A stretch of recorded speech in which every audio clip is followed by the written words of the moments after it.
क्या मुख्यमंत्री को अब बिल के जरिए हटाया जाएगा, वोट के जरिए नहीं? दरअसल बीजेपी सरकार जो बिल लेकर आ रही है उससे तो यही लग रहा है। लोकसभा में गृह मंत्री अमित शाह ने ऐसा बिल पेश किया है जिसने राजनीति में जबरदस्त भूचाल ला दिया है। बिल में प्रस्ताव है कि अगर किसी मौजूदा मंत्री, मुख्यमंत्री, यहां तक कि प्रधानमंत्री को 5 साल या उससे अधिक की जेल की सजा वाले अपराध के लिए लगातार 30 दिनों तक गिरफ्तार या हिरासत में रखा जाता है तो उन्हें 1 महीने के भीतर यानी 30 दिनों के अंदर अपना पद गंवाना पड़ सकता है। जिसके बाद विपक्ष हंगामा करने शुरू हो गया। विपक्ष ने संसद में बिल की कॉपी फाड़कर फेंक दी और वो भी अमित शाह के सामने। कुछ लोग कह रहे हैं अमित शाह के ऊपर, क्योंकि वीडियो में ऐसा दिखाई दे रहा है, और इसे लोकतंत्र की हत्या भी करार दिया। उनका कहना है कि इस कानून की आड़ में बीजेपी सीबीआई और ईडी का इस्तेमाल करके चुनी हुई सरकार को गिरा सकती है।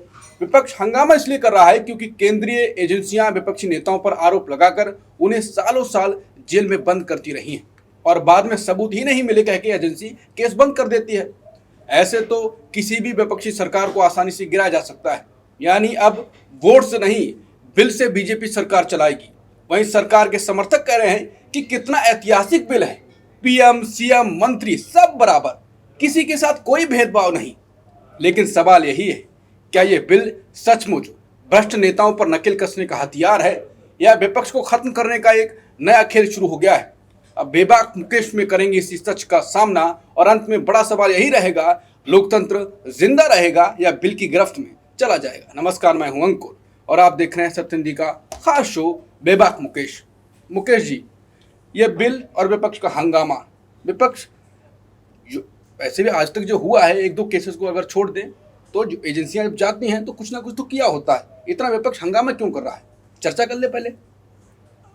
देखिए, इस जो ये विधेयक है ना, इनका जो मूल आइडिया है, हाँ, वो वही इतना विवादास्पद है, हाँ, और इतना डार्कोनियन है कि वो अपने आप में सारी कहानी कह देता है। ये जेपीसी के पास जाएगा, फिर इस पे चर्चा होगी, फिर क्या होगा, ये बात की बात। लेकिन सरकार की मंशा इसी से जाहिर हो जाती है कि उसने इस तरह का बिल लाने की कोशिश की, हिम्मत दिखाई। मैं तो कहूँगा कि ये तो बेहयाई भी है कि आप एक लोकतांत्रिक देश में जो संविधान से चलता है वहां इस तरह के बिल लाने के बारे में सोच भी सकते हैं। ये एक उसी तरह के दिमाग वाली, उसी तरह के विवेक वाली सरकार सोच सकती है जिसकी लोकतंत्र और संविधान में कोई आस्था न हो। ये एक तरह का तानाशाही रवैया है कि हम ये तय कर देंगे। आपने अपने इंट्रो में अपराध का जिक्र किया, अपराध तो दूर, ये तो आरोप पर आप उनको पद से हटाने की बात कर रहे हैं। और हम देख रहे हैं कि पिछले 11 सालों से किस तरह से विपक्षी नेताओं पर आरोप लगते हैं, लगाए जाते हैं।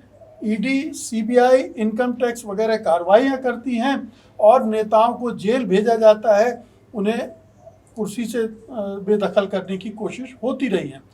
आप देखिए कि जितने भी 11 सालों में 2015 से 25 के बीच में जितने भी केस दर्ज हुए हैं पॉलिटिशियन के खिलाफ, उनमें एक भी बीजेपी का नेता नहीं है।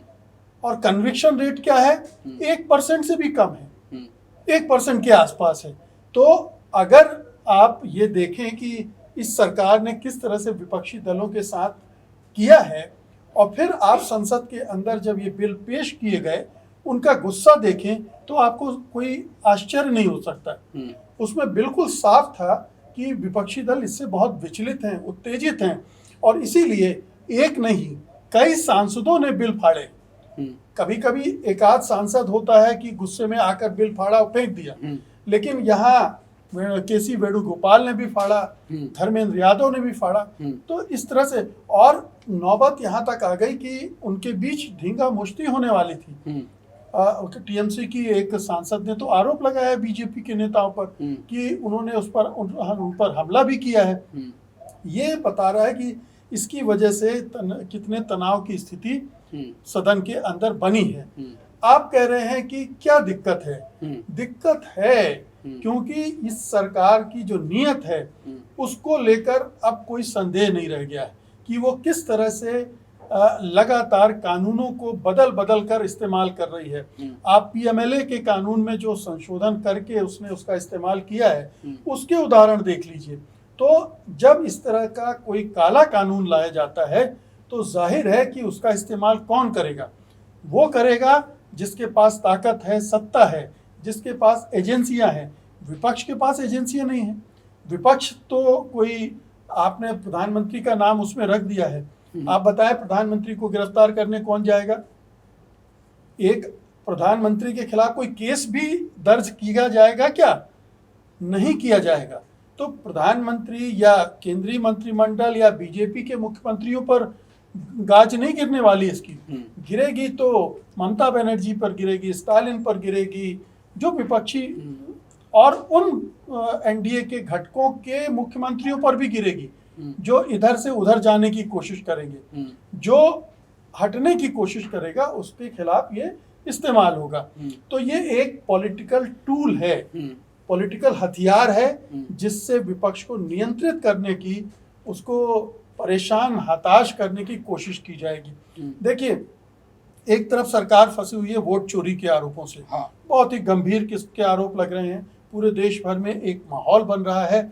और दूसरी तरफ ये इस तरह का, तो एक तरफ तो आप सत्ता पर उस तरह से काबिज होना चाहते हो, चुनाव को फर्जीवाड़े की तरह से जीत कर आप सत्ता हासिल करना चाहते हो, और दूसरी तरफ अगर सत्ता आपके हाथ में नहीं आती है छीन लेंगे, तो हम इस तरह से छीन लेंगे, हम आपका मुख्यमंत्री बर्खास्त करवा देंगे, हम आपके मंत्रियों के खिलाफ कार्रवाई। ऐसे तो पूरे भारत में बीजेपी होगी फिर तो, या केंद्र की सरकार होगी, राष्ट्रपति शासन तो लग जाएगा। लगता है कि वन नेशन वन इलेक्शन नहीं, one government, one nation one government के कंसेप्ट पर ये सरकार चल रही है।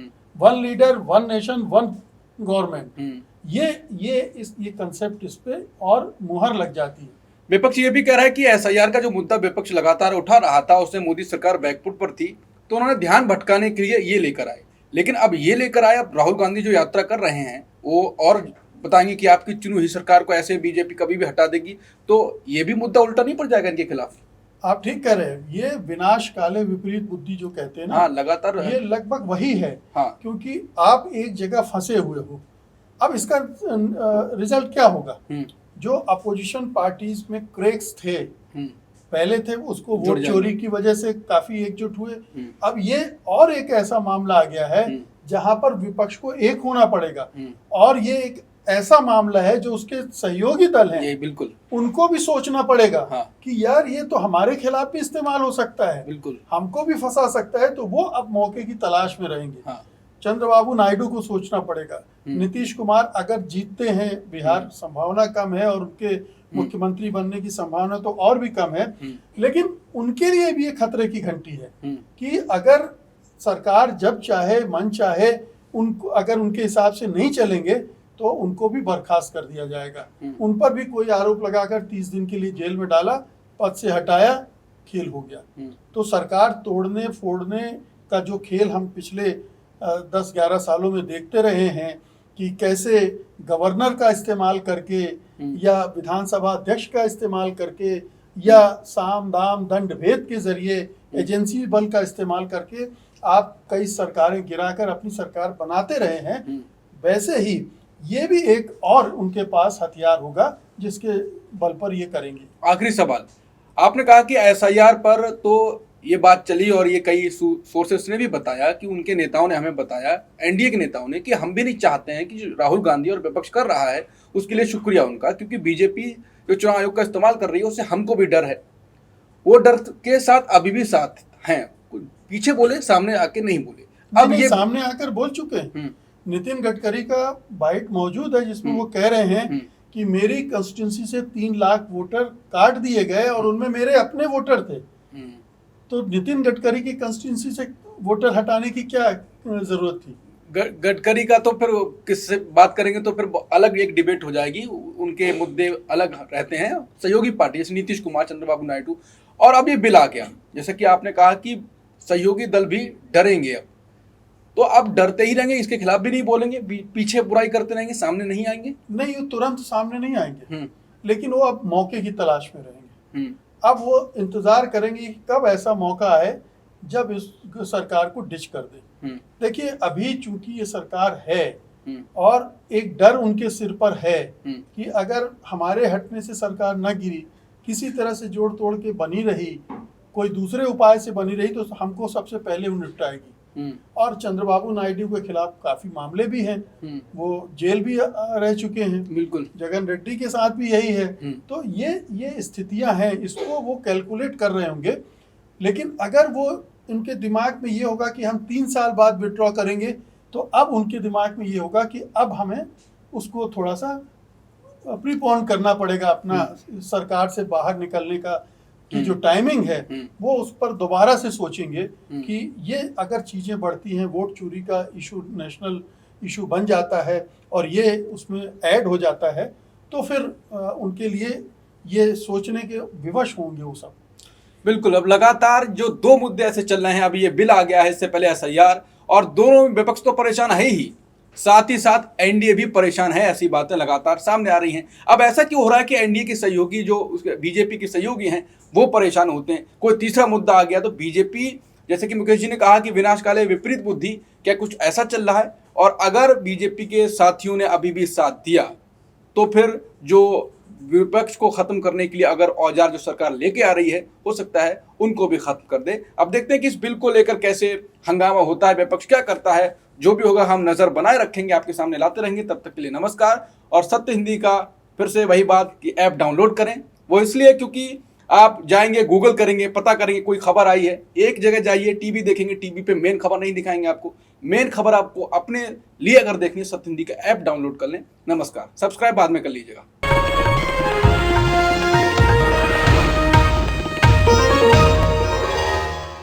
Copyright disclaimer under Section 107 of the Copyright Act 1976. Allowance is made for fair use for purposes such as criticism, comment, news reporting, scholarship, and research. Fair use is a use permitted by copyright statute that might otherwise be infringing.